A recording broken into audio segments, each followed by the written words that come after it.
സർവശക്തനായ ദൈവത്തിൻ്റെ അതിപരിശുദ്ധ നാമം അതിയായി മഹത്വപ്പെടുമാറാകട്ടെ. കർത്താവിൽ പ്രിയ ദൈവമക്കളെ, നിങ്ങൾക്കേവർക്കും ജീസസ് വോയിസ് മെസ്സേജ് എന്ന പ്രഭാത ദൈവവചന ധ്യാന ശുശ്രൂഷയുടെ പുതിയൊരു എപ്പിസോഡിലേക്ക് സ്നേഹത്തോടെ സ്വാഗതം.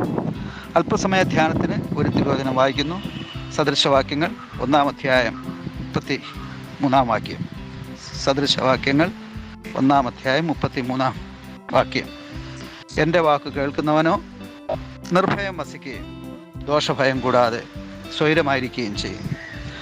കർത്താവിൽ പ്രിയരെ, നാം വായിച്ചു കേട്ട സദൃശവാക്യങ്ങൾ 1-33 ജ്ഞാനികളിൽ ജ്ഞാനിയായ ശലോമോൻ രാജാവ് വഴി പരിശുദ്ധാത്മാവ് സംസാരിക്കുകയാണ്. ഇവിടെ ദൈവം നമ്മെ വിളിക്കുകയാണ്. എന്തിനാണ്? തൻ്റെ സ്വരം ശ്രവിക്കുവാൻ, തൻ്റെ ശബ്ദം ശ്രവിക്കുവാൻ. അങ്ങനെ നാം ദൈവത്തിൻ്റെ വിളി കേട്ട് ദൈവത്തിൻ്റെ സ്വരം ശ്രവിച്ചാൽ, അവിടുത്തെ ശബ്ദം അഥവാ അവിടുത്തെ വചനം ശ്രവിച്ചാൽ അതിൻ്റെ ഫലം എന്തെന്ന് ഇവിടെ പറയുന്നുണ്ട്. എൻ്റെ വാക്ക് കേൾക്കുന്നവൻ നിർഭയം വസിക്കുമെന്നാണ് ഒന്നാമത് പറയുന്നത്. നിർഭയവാസം നഷ്ടപ്പെട്ട ഒരു ലോകത്തിലാണ് നാം ജീവിക്കുന്നത്. ഈ അന്ത്യകാലത്ത് പലർക്കും നിർഭയവാസമില്ല. പല തരത്തിലുള്ള ഭയങ്ങളാണ്. മാനുഷികവും ജഡികവും പൈശാചികവുമായ ഭയങ്ങൾ. ഈ ഭയത്തിൽ നിന്ന് എങ്ങനെയാണ് ഒരു വിടുതൽ ലഭിക്കുന്നത്? ഉത്തരം നാം കേട്ട സദൃശവാക്യങ്ങൾ 1-33 പരിശുദ്ധാത്മാവ് നൽകുന്നു. ദൈവത്തിൻ്റെ വചനം കേൾക്കുക, ദൈവത്തിൻ്റെ സ്വരം ശ്രവിക്കുക. ദൈവത്തിൻ്റെ മാറ്റമില്ലാത്ത വചനം കേട്ടാൽ അതെ നിർഭയവാസം ലഭിക്കും. രണ്ടാമതായി ഈ വചനത്തിൽ പറയുന്നത് ദോഷഭയം കൂടാതിരിക്കാം എന്നാണ്. ദോഷഭയം, ദോഷം സംഭവിക്കും, നാശം സംഭവിക്കും, നഷ്ടമുണ്ടാകും, പലവിധ സംഭവിക്കാത്ത കാര്യങ്ങൾ സംഭവിക്കുമെന്നുള്ള ദോഷഭയം. ഇത് പലരെയും അലട്ടുന്ന ഒരു പ്രശ്നമാണ്. എന്നാൽ ഈ ദോഷഭയത്തിൽ നിന്ന് വിടുതൽ ലഭിക്കുവാൻ ദൈവസ്വരം ശ്രവിക്കുക എന്നുള്ളതാണ് പ്രതിവിധിയായി പരിശുദ്ധാത്മാവ് ഇവിടെ പറയുന്നത്. മൂന്നാമതായി അവസാനമായി ഈ വാക്യത്തിൽ പറയുന്നത് സ്വൈരമായിരിക്കും എന്നാണ്. സ്വൈര ജീവിതം ഇന്ന് അന്യപ്പെട്ടുകൊണ്ടിരിക്കുന്ന ഒരു വിഷയമാണ്. മർത്യന് ഭൂമിയിൽ സ്വൈര ജീവിതം.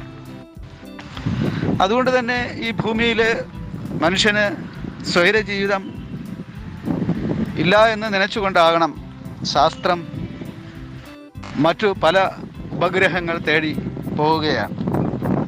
ഭൂമിയിലില്ലാത്ത സ്വൈര ജീവിതം ലഭിക്കുവാൻ മറ്റു പല ഗ്രഹങ്ങളിൽ ഭവനങ്ങൾ പോലും നിർമ്മിക്കുവാൻ മനുഷ്യൻ പരിശ്രമിക്കുകയാണ്.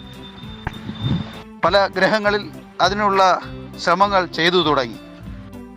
ഭൂമിയിൽ സ്വൈര ജീവിതം ലഭിക്കാത്ത ഒരു സാഹചര്യമാണ് മനുഷ്യന് വരുന്നതെങ്കിൽ മനുഷ്യനെ ഇപ്പോൾ കണ്ടുപിടിച്ചു കൊണ്ടിരിക്കുന്ന പുതിയ വാഹനത്തിൽ ആ ഗ്രഹത്തിൽ കൊണ്ടുപോയി അവിടെ വസിപ്പിക്കുക. ഇതാണ് ശാസ്ത്രം അന്വേഷിച്ചു കൊണ്ടിരിക്കുന്നത്. സ്വൈര ജീവിതത്തിനായി മനുഷ്യൻ ആരായുകയാണ് പുതിയ മാർഗം.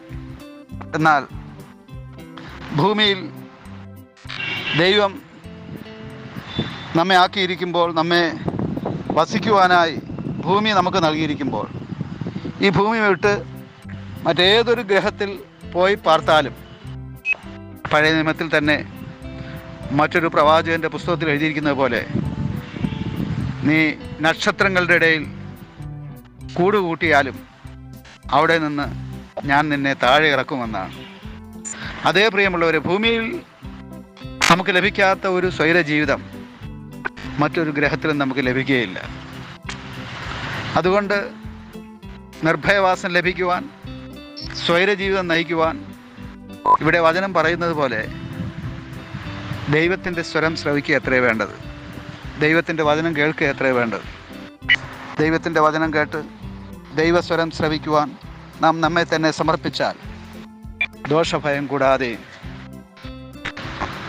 നിർഭയവാസം ജീവിക്കുവാനും സ്വൈര ജീവിതം നയിക്കുവാനും ഇടയാകും. അതിനായി പരിശുദ്ധാത്മാവ് വിളിക്കുകയാണ്.